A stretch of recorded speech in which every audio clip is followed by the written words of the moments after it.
Denny, and I want to welcome you to our KIN 552 class, Advanced Study in Sport and Exercise Psychology.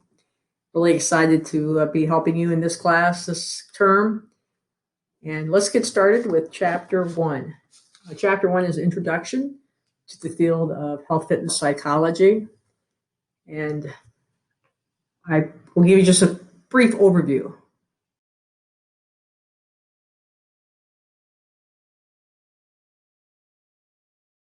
Begins. The question is, why do we continue in self-destructive behaviors? In our culture today, we do live in a society that is practicing a lot of self-destructive habits. We are literally killing ourselves with these habits, and it's costing us. And it's costing us more than just money. It's costing us our lives. One extensive research review actually said that self-destructive habits are killing over 3 million people in our country every year.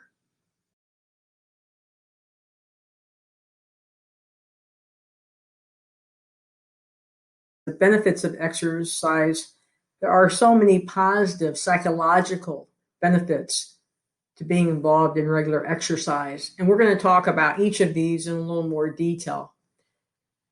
First of all, exercise reduces stress. We know that exercise reduces both short-term and long-term stress. And even one bout of exercise will help us reduce our stress. However, it's interesting to note that if a person is forced to exercise, that actually can increase their stress level. Another benefit of exercise is that it improves our state anxiety. And anxiety is different than stress as it relates more to a fear of the future, what may happen. And state anxiety is different than trait anxiety in that trait anxiety deals more with our personality characteristics. We are just a high stress, anxious person. Whereas state anxiety deals more with our thinking process and how we view future events. So we know that exercise actually helps to reduce state anxiety, but it does not have an effect on trait anxiety, which is a stable factor. And it's also interesting to note that in both stress and state anxiety, exercise appears to help us have a distraction or a timeout. And so as we go out and we exercise, we kind of remove ourselves from the stressful events or our anxious thoughts. So exercise improves both stress and state anxiety.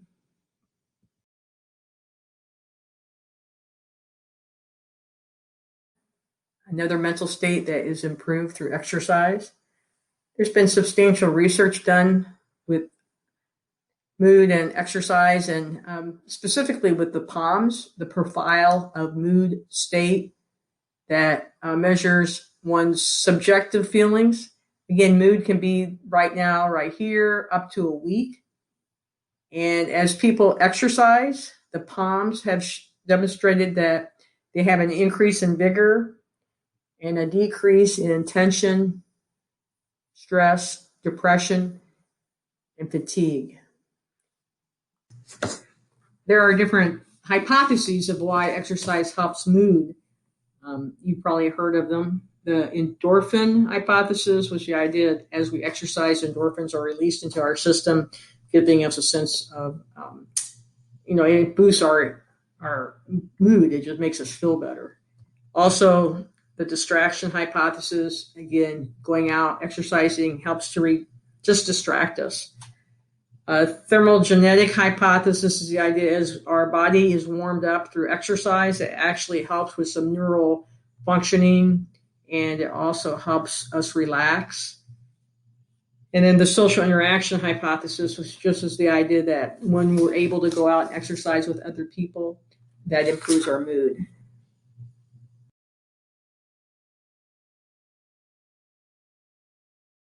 mental states and how they're improved through exercise. I don't know about you, but I feel like going out and getting some exercise right now to help my mental state. I hope you are getting some exercise as you go through this class this term. It will help you for sure. Self-esteem, another area that's improved through exercise. The idea of self-esteem is self-worth, how we see ourselves. And as one gets involved in a regular exercise program, obviously they feel better about themselves. It improves their self-esteem. Cognitive functioning as well. As we exercise, again, the blood flow, and we're just sharper. Again, as they've done research, they have found that we are able to just function better cognitively. We're able to retrieve information. We're able to attend to information as we are involved in a regular exercise program. And then finally, depression, which when we look at depression, how that's influenced by exercise, first of all, exercise helps prevent depression, and exercise also helps someone who's depressed. So the idea of depression and exercise go hand in hand, and it's used often in the clinical setting to help people who have been diagnosed in the area of depression. So these are the main mental states, the psychological states that are influenced through exercise. Now let's look at some of the physical benefits.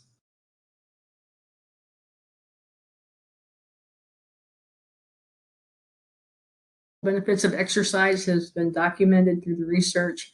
So has the physical benefits. And again, you've already discussed physical benefits of exercise in other classes, I'm sure. But briefly, first of all, we know that there are cardiovascular benefits to exercise. As we improve our cardiovascular system, specifically through aerobic exercises, we build up a stronger cardiovascular system, helps reduce our risk for heart disease, helps lower our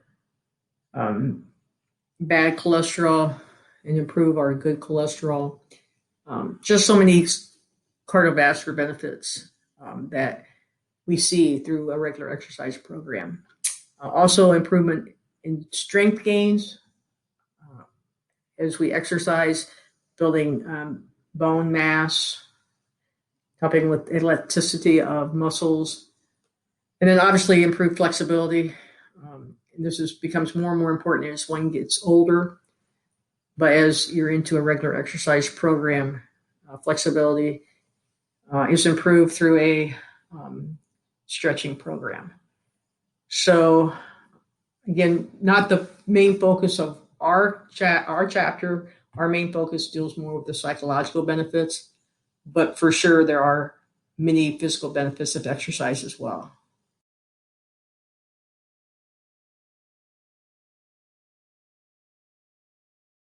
With so many benefits, both the psychological benefits and the physical benefits of exercise, why is it that we continue to practice unhealthy habits and people just don't exercise? They don't stay involved in a regular exercise program. And it's suggested that we as individuals, we basically approach a situation and we kind of do a cost analysis. What are the benefits of this action? And does that outweigh the costs and consequences? So in the area of an unhealthy habit, usually these kind of habits we are involved in, they give us immediate satisfaction.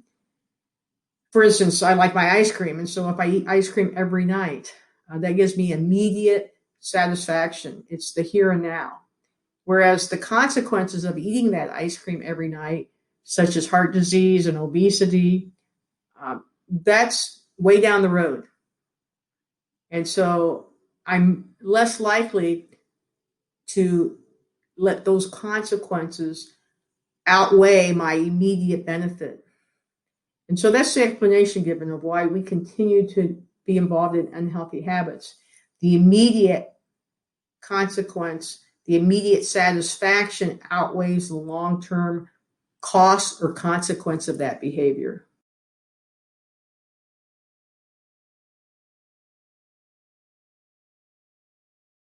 Knowing that people are always going to gravitate to the immediate satisfaction of unhealthy behaviors, the primary purpose of our class is to help you help them. As a professional, you want to help your clients and your patients, first of all, to acknowledge their unhealthy habits, and then to help them replace those unhealthy habits with more desirable, healthier routines. And that's really what we do in our profession. So the remainder of this course, we're going to be looking specifically at how to help those that need the help the most.